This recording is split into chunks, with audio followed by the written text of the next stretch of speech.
সেইটা হচ্ছে স্ট্যাটিস্টিক্যাল মেকানিক্সের ভিডিও নম্বর 5। তো এখানে দেখো আমরা কি করতে চলেছি যে calculation of average properties from canonical partition function. কোনো সিস্টেমে যে কোনো একটা প্রপার্টির অ্যাভারেজ তার এক্সপ্রেশন হচ্ছে এইটা।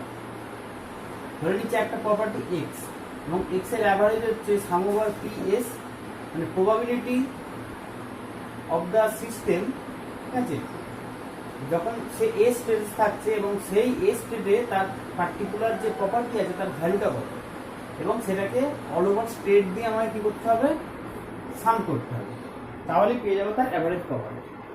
তো এইগুলো অনুযায়ী আমরা কি করব, যে ক্যালকুলেট করব average energy of the system, এবং এই অ্যাভারেজ এনার্জিটাই হবে থার্মোডাইনামিক এনার্জি। এই অ্যাভারেজ এনার্জিটাই হবে কি আমাদের থার্মোডাইনামিক এনার্জি। তাহলে দেখো, অ্যাকর্ডিং টু দ্য প্রবলেম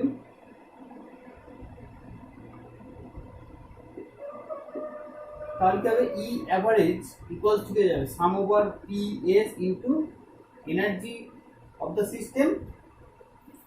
ঠিক আছে, আচ্ছা এবার আমরা কি জানি, পি এস ইকুয়ালস টু কি, দেখো পি এস সমান কি ছিল, E to the power minus beta E S divided by Q. Q NVT কে আমি স্কিপ করে দিলাম ইনটু ই এস। তো কিউ তো দেখো একটা কনস্ট্যান্ট, তো এটা পার্টিশন ফাংশন একটা কনস্ট্যান্ট। তো কিউ ইকুয়ালস টু কি ছিল, sum over E to the power minus beta E S. ঠিক আছে, আমি ফর সিম্পলিসিটি আমি ধরছি যে ডিজেনারেসি নেই। ঠিক আছে, ডিজেনারেসি থাকলে একই হতো। ঠিক আছে, তোমরা ডিজেনারেসি ইউজ করেও করতে পারো, এখানে জাস্ট একটা জিএস বসবে আর কিছু নয়। ঠিক আছে, তো এটাকে তুমি জাস্ট নেগলেক্ট করতে পারো, একই রেজাল্ট দেবে। তো কিউটাকে আমি বাইরে আনছি, সামসানের বাইরে, E to the power minus beta E S into E S energy of the system at when the system in a state। তো এইখান থেকে আমায় কি করতে হবে, দেখো তুমি যদি এই কাজটা করো যে 1/q, আচ্ছা এইখানটা লক্ষ্য করো পাশাপাশি, আমি যদি del del beta of e to the power minus beta E S যদি নিই, তাহলে কি হবে, minus E S into e to the power minus beta E S, এটা হবে। তো বেসিক্যালি এই এক্সপ্রেশনটাই আমি পাচ্ছি উইথ নেগেটিভ সাইন। তো আমি এইটাকে এইভাবে লিখতে চাই যে ডেল ডেল বিটা, একটা নেগেটিভ সাইন আসবে সামনে, sum over E to the power minus beta ES, এইভাবে লিখতে পারি। তো বেসিক্যালি দিস ইজ কি, this is Q, this is the partition function. তো minus 1/q del del beta into Q. ঠিক আছে, তো এটাকে আমি লিখতে পারি minus del LN Q divided by, sorry divided বলাটা উচিত নয়, ডেল বিটা। ওকে, তো এবারে দেখো আমরা কি জানি, এগেন উই নো যে বিটা ইকুয়ালস টু হবে কি 1/kt, কি হচ্ছে বোলজম্যান কনস্ট্যান্ট। তো আমি এটাকে লিখছি যে del beta del T equals to কি হয়ে যাবে, সেটা হয়ে যাবে মাইনাস 1/kt স্কোয়ার হয়ে যাবে। তো তো আচ্ছা আমি এই এক্সপ্রেশনটাকে আমি এইভাবে লিখতে পারি যে minus del LN Q by del T into del T del beta লিখতে পারি। ঠিক আছে, del beta T cancel out হয়ে যাবে, তো নো প্রবলেম। তো এখান থেকে কি দাঁড়াচ্ছে, আবার এর ভ্যালুটা দেখো, এর ভ্যালুটা কি হয়ে যাবে, ডেল টি ডেল বিটা হয়ে যাবে মাইনাস কেটি স্কোয়ার। সো কি যাবে, minus minus plus KT square LN Q by del T. তাহলে অ্যাভারেজ এনার্জি তার এক্সপ্রেশনটা কি আসলো, অ্যাভারেজ এনার্জির এক্সপ্রেশন আসলো KT square LN Q del LN Q del T. ঠিক আছে,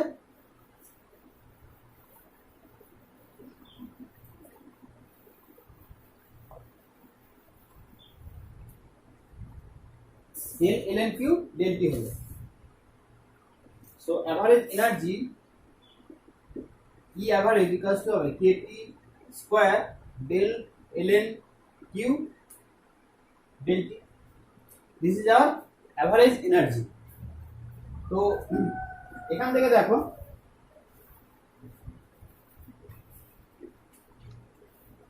এবার এইখান থেকে কি করা যায়, ধরো একটা এক্সপ্রেশন আমি লিখতে পারি।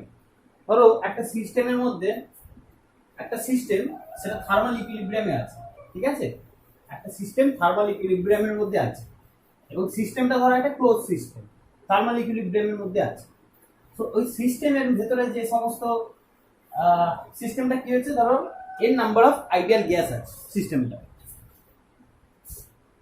ধরো একটা সিস্টেম আছে থার্মাল ইকুইলিব্রিয়ামের মধ্যে, ঠিক আছে, একটা ধরো হিট রিজার্ভয়ারের সঙ্গে সে থার্মাল ইকুইলিব্রিয়ামে আছে এই সিস্টেমটা।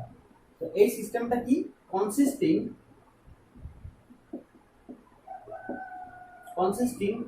in number of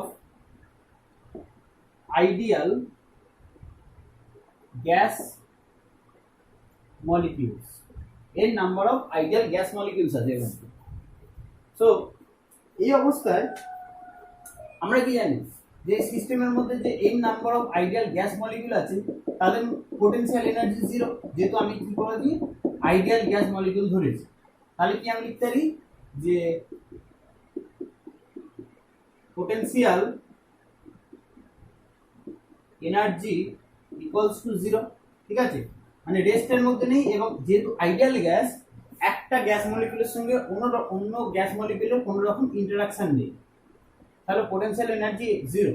তাহলে এর যে total energy, so total energy is কি কাইনেটিক এনার্জি। ওকে, তাহলে আমরা কি জানি যে ই অ্যাভারেজ তার ভ্যালু কি হবে, টোটাল এনার্জি যদি কাইনেটিক এনার্জি হয় তাহলে তার যে টোটাল যে অ্যাভারেজ এনার্জি তার ভ্যালু কি হয়ে যাবে 3/2 কি হবে n kBT, ঠিক আছে। এটা কি ছিল যে 3/2 কেন হলো, যে মলিকিউলগুলো তো র্যান্ডমলি মুভ করছে, তাহলে কি হতে পারে x অ্যাক্সিস বরাবর কন্ট্রিবিউশন হবে half kBT plus n number of molecules আছে, so n kBT, y axis বরাবর যে যায় n kBT in y direction plus z direction n kBT, ঠিক আছে। সো টোটাল এনার্জি হবে 3/2 n kBT। তো এবার আমরা দেখব যে স্ট্যাটিস্টিক্যাল মেকানিক্স থেকে আমরা যে অ্যাভারেজ এনার্জির এক্সপ্রেশন পেয়েছি সেটা কি, যে kT square del ln Q del T. এই এক্সপ্রেশনটা থেকে আমরা এই যে থার্মোডায়নামিক বা ম্যাক্রোস্কোপিক যে প্রপার্টি এখানে আমরা আসতে পারছি কিনা আমরা সেটা দেখব, ঠিক আছে। আচ্ছা, তো ধরে নাও যে টোটাল এনার্জি কি হয়ে যাবে, এনার্জি কে যাবে সাম অফ টোটাল এনার্জি কে যাবে ইন্ডিভিজুয়াল এনার্জি দিয়ে আমরা ক্যালকুলেট করব, কি হয়ে যাবে sum of pi square by 2m, i equals to 1 to n, কারণ n নাম্বার অফ পার্টিকেলস আছে এবং একটা পার্টিকেলের এনার্জি কি যাবে তার momentum square divided by 2 into mass. So আমরা এখান থেকে কি জানি যে q সমান কি, q ইকুয়ালস টু কি sum over p to the power minus beta into yes, এটা জানি। সো দেখো এর মধ্যে এই সিস্টেমের মধ্যে অজস্র গ্যাস মলিকিউল আছে এবং গ্যাস মলিকিউলগুলো কি হবে বিভিন্ন গ্যাস মলিকিউল বিভিন্ন এনার্জি নিয়ে র্যান্ডমলি মুভ করছে। এবারে আমরা ধরে নিতে পারি কি যেহেতু এর মধ্যে huge number of gas molecule আছে, সো এই সামেশনটাকে আমি ইন্টিগ্রেশন সাইন দিয়ে রিপ্লেস করে দিতে পারি। কারণ সামেশনকে কখন ইন্টিগ্রেশন দিয়ে রিপ্লেস করা যায়, যখন একটা এনার্জি থেকে অন্য একটা এনার্জি ডিফারেন্স হবে খুব ইনফাইনাইটেসিমালি স্মল হবে, ঠিক আছে, তখনই আমরা কি করতে পারি সামেশনকে ইন্টিগ্রেশন দিয়ে আমরা জাস্ট রিপ্লেস করে দিতে পারি। এবার যেহেতু এর মধ্যে অনেক গ্যাস মলিকিউল আছে ফলে এদের মধ্যে যে এনার্জি গ্যাপ সেই এনার্জি গ্যাপটা আমি ধরে নিতে পারি খুব কম। তাহলে আমি কি করতে পারি এই যে পার্টিশন ফাংশন তার সামেশনটাকে আমি ইন্টিগ্রেট করে দিতে পারি। ঠিক আছে, ইন্টিগ্রেটেড বিভিন্ন রকম স্ট্যান্ডার্ড ইন্টিগ্রালস আমরা জানি, সুতরাং সেখানে আমাদের কোনো রকম সমস্যা নেই। তো এটা কি হয়ে যাবে, E to the power minus beta total energy লিখতে হবে ইনটু কি করতে হবে, নাম্বার অফ মাইক্রোস্টেট। ঠিক আছে, নাম্বার অফ মাইক্রোস্টেট নিতে হবে, এটা মনে রাখতে হবে, number of microstate. So number of microstate কি হবে সেটা তোমরা প্রথমেই দেখেছিলে কি, d3np d3nq ডিভাইডেড বাই কি ছিল, ডিভাইডেড বাই ছিল h two the power 3n। এটা হচ্ছে কি একটা স্মল, এই যে টোটাল যে ফেজ স্পেস আছে, এই ফেজ স্পেসের যেহেতু এটা ক্লাসিক্যাল আমি ধরছি, ক্লাসিক্যালি আইডিয়াল গ্যাস ধরছি, তো এই ফেজ স্পেসের মধ্যে একটা ছোট্ট ভলিউম এলিমেন্ট, তার ভ্যালু কি d3np d3nq, এবং এর মধ্যে কতগুলো সেল আছে, কি করতে হবে, একটা স্মলেস্ট সেল দিয়ে আমাকে ডিভাইড করে দিতে হবে। তো এইগুলো আমরা জানি। ঠিক আছে, তাহলে এর ভ্যালুটা বসাচ্ছি এবারে, integration E to the power minus beta, this is এনার্জির ভ্যালু কি, sum over T square by 2m d3np d3nq divided by, ঠিক আছে। আচ্ছা, এবার কি করতে হবে দেখো, এই যে কোয়ান্টিটি এটা কি ডিনোট করছে, যে অ্যাক্সেসেবল স্পেস, অ্যাক্সেসেবল স্পেস।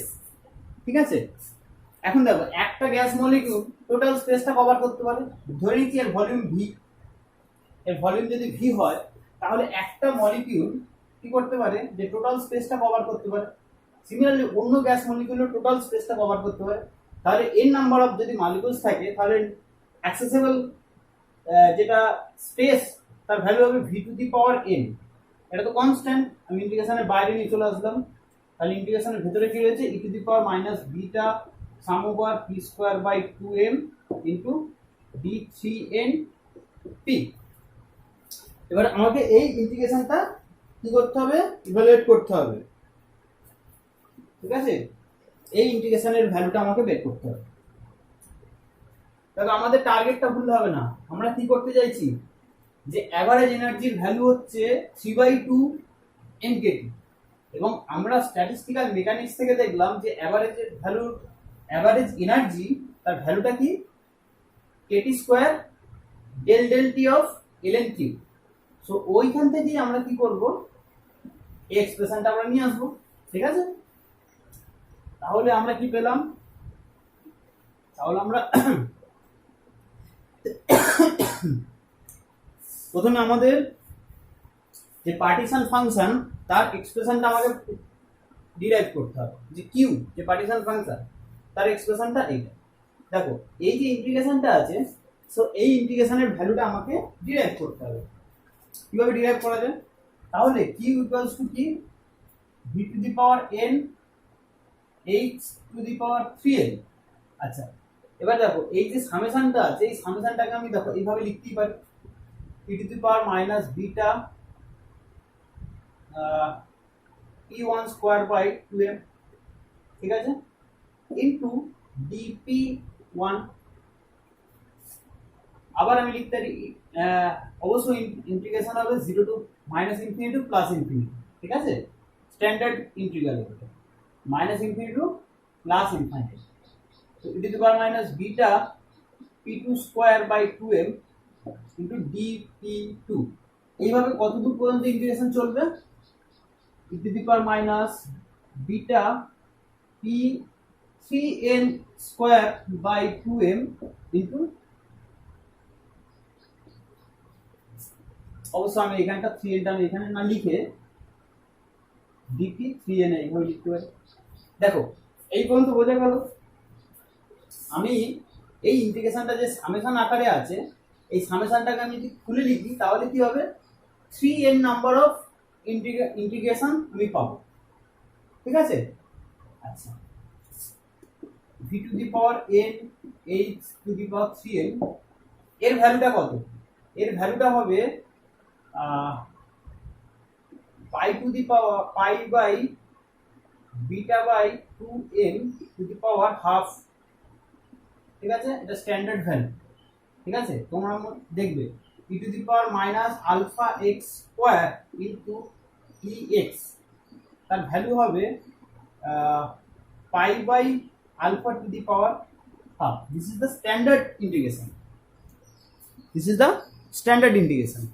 তাহলে দেখো একটা ইন্টিগ্রেশনের ভ্যালু কত হচ্ছে, pi by beta by 2m to the power half. তাহলে আমার কাছে কতগুলো টার্ম আছে, এরকম 3n নাম্বার অফ টার্মস আছে। সো এইটাকে আমার কি করতে হবে, 3n নাম্বার অফ টার্মস দিয়ে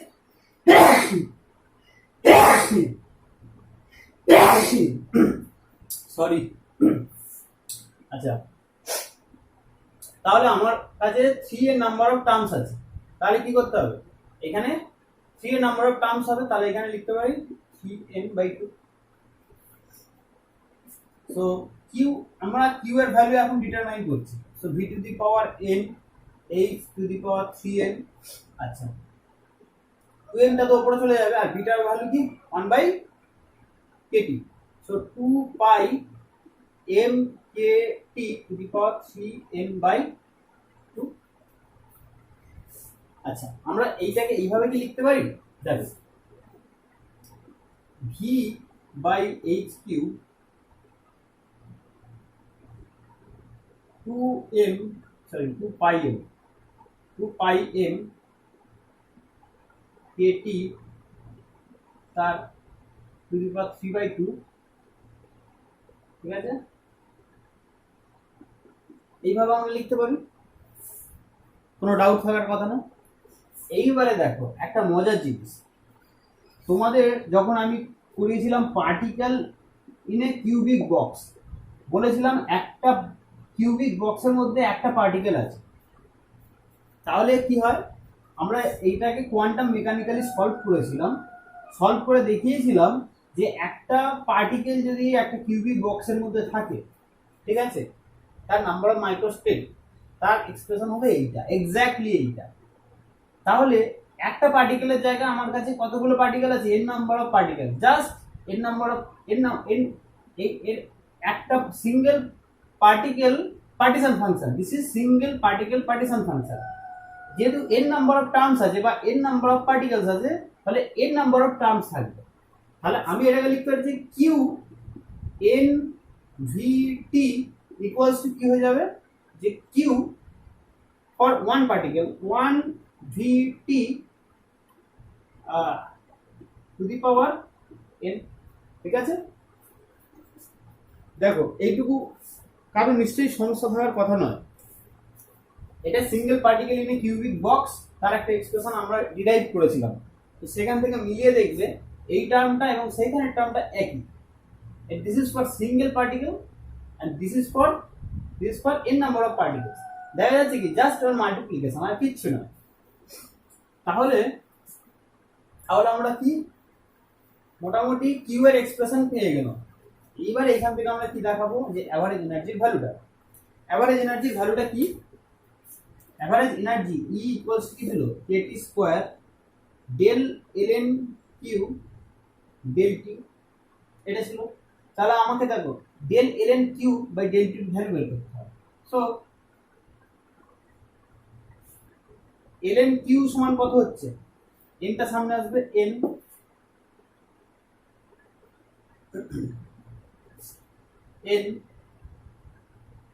ln, আচ্ছা আমার যেহেতু t এর রেসপেক্টে আমি জাস্ট ডিফারেন্সিয়েট করব, সো আমি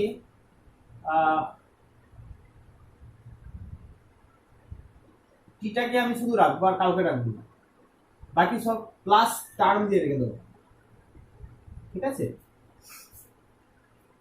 আচ্ছা এইটাকে সরি এটা আমি cn/2 লিখে দিতে পারি, অসুবিধা নেই, প্লাস আদার টার্মস, ঠিক আছে। ব্যাপারটা বোঝো, vh 2m পাই k এগুলো কি হবে, যেহেতু আমি লগ নিয়েছি, সো এগুলো সব মাল্টিপ্লাই হয়ে আছে, সেগুলো সব যোগ আকারে চলে আসে। যেহেতু আমাকে টি এর রেসপেক্টে ডিফারেন্সিয়েট করতে হবে, তাই টেম্পারেচার ওলা টার্মটা আমি জাস্ট আলাদা করে দেবো। So del ln Q del T equals to কি হয়ে যাবে, দেখো 3n/2 টি। তাহলে এই ভ্যালুটা আমি এখানে পুট করে দেবো, ঠিক আছে?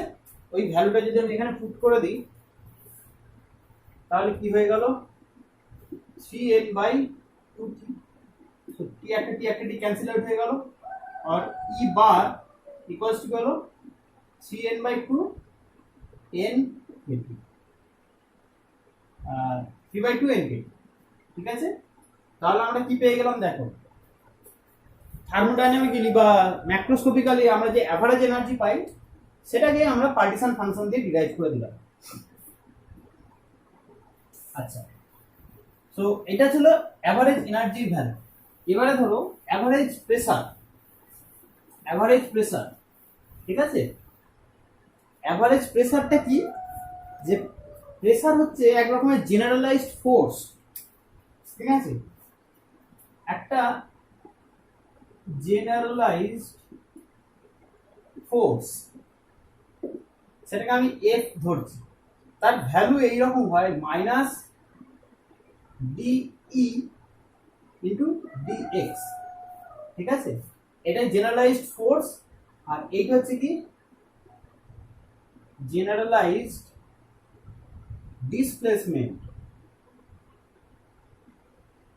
তুমি যদি কোথাও যদি ফোর্স অ্যাপ্লাই করো তাহলে অবশ্যই কিছু না কিছু জিনিসের ডিসপ্লেসমেন্ট অবশ্যই হবে। তাহলে সেখান থেকে আমরা দেখতে পারি যে কোনো জিনিসেরই, ঠিক আছে? তো আমি এই জেনারেলাইজড ফোর্স তার অ্যাভারেজ ভ্যালু বের করব, ঠিক আছে? সেখান থেকে দেখা যাবে কি,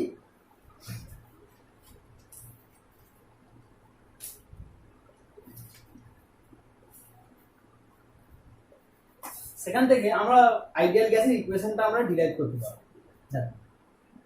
জেনারেলাইজড ফোর্স, যেটাকে আমি এক্স দিয়ে ডিনোট করছি, ইকুয়ালস টু কি হয়ে যাবে মাইনাস ডিই ইন্টু ডিএক্স। মানে ডোন্ট বি মানে কনফিউজ, এই যে এক্সটা আছে ক্যাপিটাল এক্সটা এটা জেনারেলাইজড ফোর্স, আর ডিএক্সটা এটা ডিসপ্লেসমেন্ট, ঠিক আছে?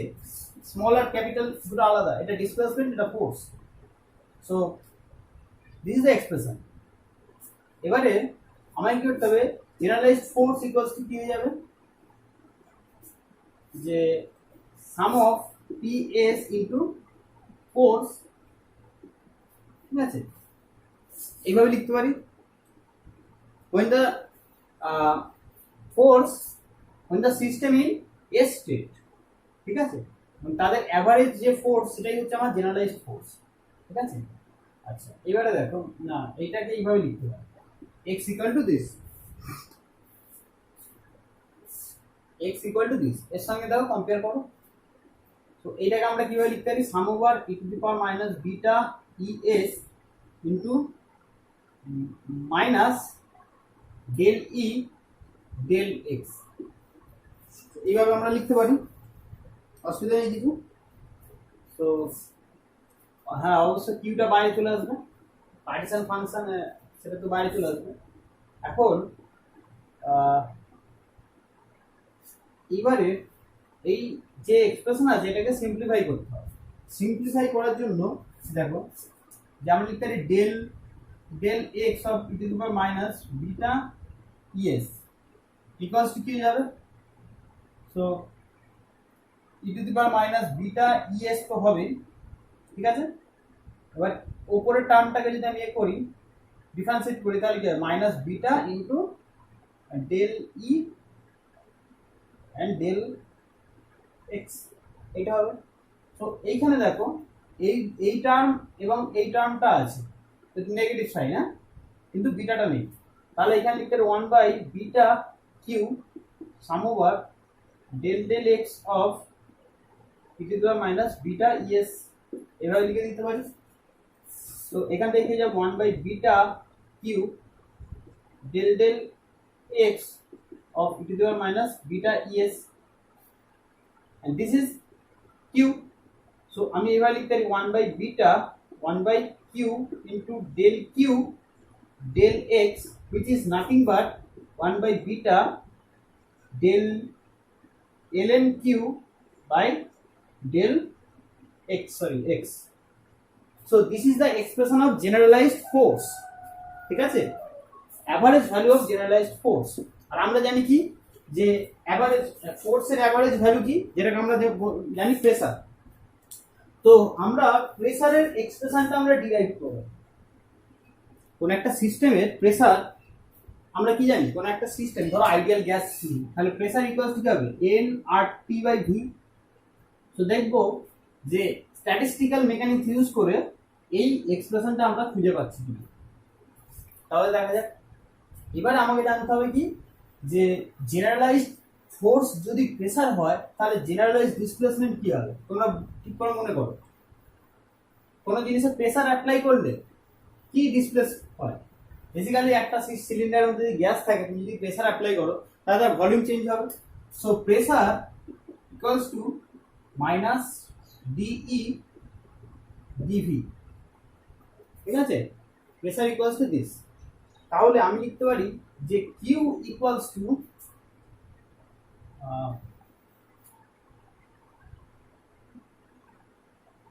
Pressure equals to 1 by beta into del ln Q by del X জায়গায় লিখবো ডেল ভি, কারণ দিস ইজ দ্য ডিসপ্লেসমেন্ট।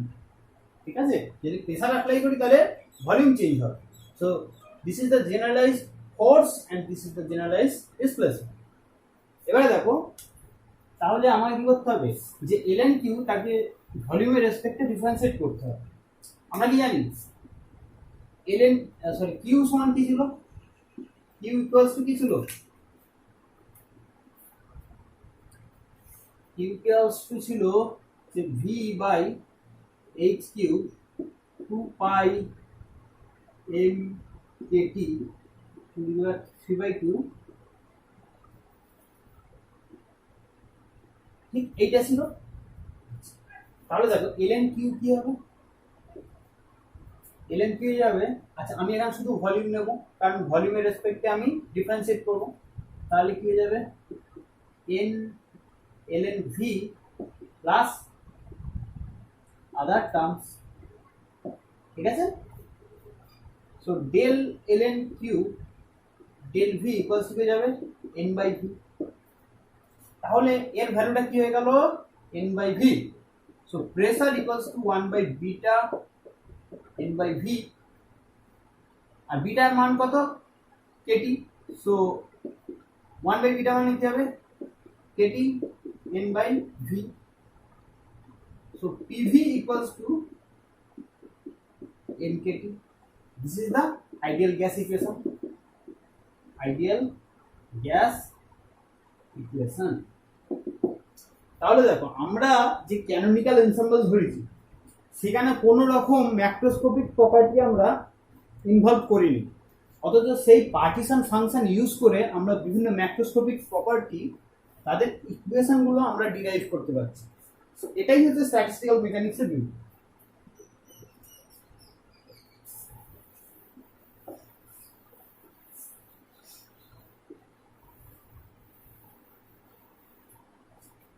আচ্ছা, তোমাদের একটা যদি হোমওয়ার্ক দিই তোমরা কি করতে পারবে। ধরো question for simple harmonic oscillator, for simple harmonic oscillator total energy H is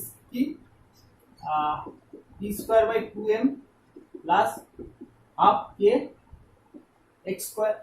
ঠিক আছে, এটা কি কাইনেটিক এনার্জি আর এটা কি পোটেনশিয়াল এনার্জি। তাহলে for simple harmonic oscillator then so that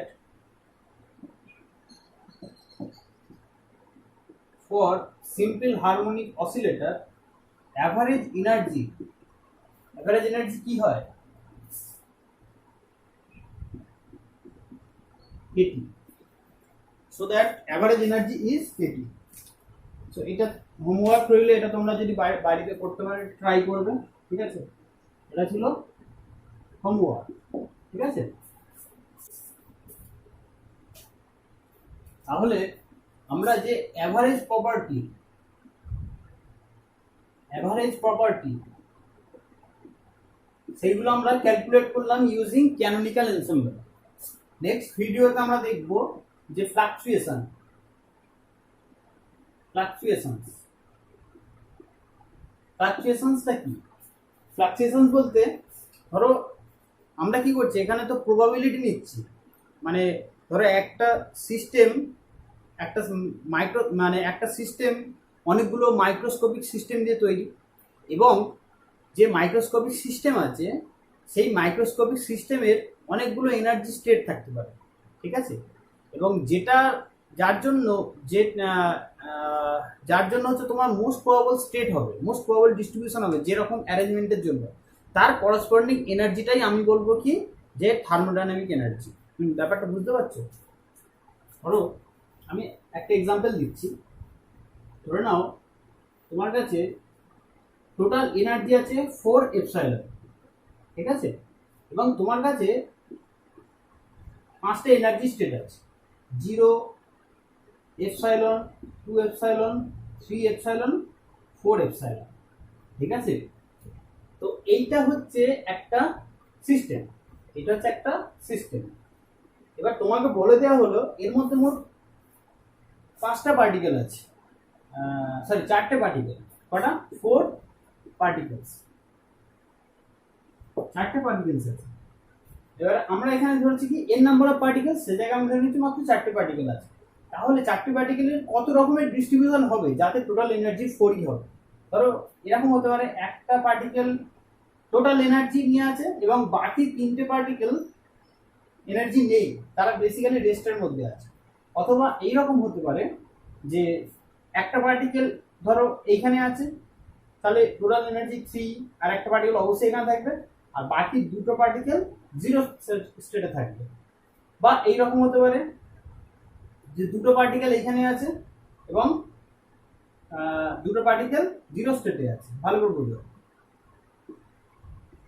তো এরকম অজস্র ডিস্ট্রিবিউশন হবে, ঠিক আছে, এরকম ডিস্ট্রিবিউশন হবে। এবার আমাকে দেখতে হবে যে এই যে পার্টিকুলার অ্যারেঞ্জমেন্টের জন্য নাম্বার অফ মাইক্রোস্টেট কত। নাম্বার অফ মাইক্রোস্টেট তার ফর্মুলা হচ্ছে n factorial by n1 factorial n2 factorial up to this 14 থাকবে। তো তুমি এখান থেকে নাম্বার অফ মাইক্রোস্টেট ক্যালকুলেট করে দেখলে যে নাম্বার অফ মাইক্রোস্টেট যা হবে তার ভ্যালু ধরো কোন একটা ডিস্ট্রিবিউশনের থেকে কম বা বেশি। ধরো আমি ফর এক্সাম্পল বলছি, আমি তো দেখাচ্ছি না। ধরো এখানে নাম্বার অফ মাইক্রোস্টেট ধরে নিচ্ছি যে কটা হবে বলো তো, 4 ফ্যাক্টোরিয়াল বাই 3 ফ্যাক্টোরিয়াল ইন্টু 1, 4। এখানে 4টে তুমি মাইক্রোস্টেট পাচ্ছ। এইখানে তুমি দেখলে যে 7টা মাইক্রোস্টেট পাচ্ছ, একরকমের ধরে নাও ধরো 10টা মাইক্রোস্টেট পাচ্ছ, একটা তো ধরে নাও 20টা পাচ্ছ, একটা তো ধরো 4টে পাচ্ছ। তাহলে আমরা সেই প্রপার্টিটাকেই আমি থার্মোডাইনামিক প্রপার্টি বলবো যার করসপন্ডিং নাম্বার অফ মাইক্রোস্টেট বেশি।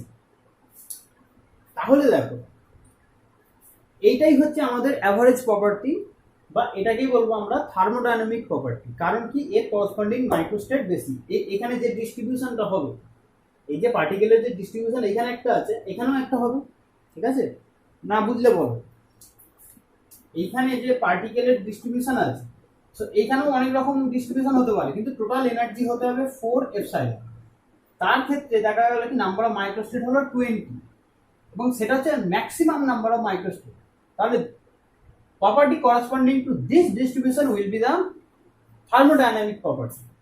কিন্তু তার মানে এই নয় যে এর করসপন্ডিং যে এনার্জি, প্রেসার, এনট্রপি, এনথালপি, যা যাবতীয় থার্মোডাইনামিক যে সমস্ত প্রপার্টি আছে তারও তো কিছু কন্ট্রিবিউশন আছে, কিন্তু এদের কন্ট্রিবিউশন খুবই কম। তাহলে আমরা নেক্সট চ্যাপ্টারে দেখবো যে এর কন্ট্রিবিউশনটা কত কম, যার জন্য আমরা এগুলোকে নেগলেক্ট করে দিচ্ছি, এগুলোকে আমরা বাদ দিয়ে শুধুমাত্র যার করসপন্ডিং মাইক্রোস্টেট বেশি, নাম্বার অফ মাইক্রোস্টেট, তারই ভ্যালুটাকে আমি বলছি থার্মোডাইনামিক প্রপার্টি। এবং বাকিগুলোকে বাদ দিচ্ছি মানে কি, এদের কন্ট্রিবিউশন কি হচ্ছে, টোটাল যে অ্যাভারেজ এনার্জি তাতে এদের কন্ট্রিবিউশন খুব কম, ওই জন্য এদের বাদ দিচ্ছি। সো নেক্সট ক্লাসে দেখবো যে এদের কন্ট্রিবিউশন কি করে এত কম হচ্ছে এবং কেন এদের বাদ দেবে। ঠিক আছে, তো আজকে এই পর্যন্ত থাক।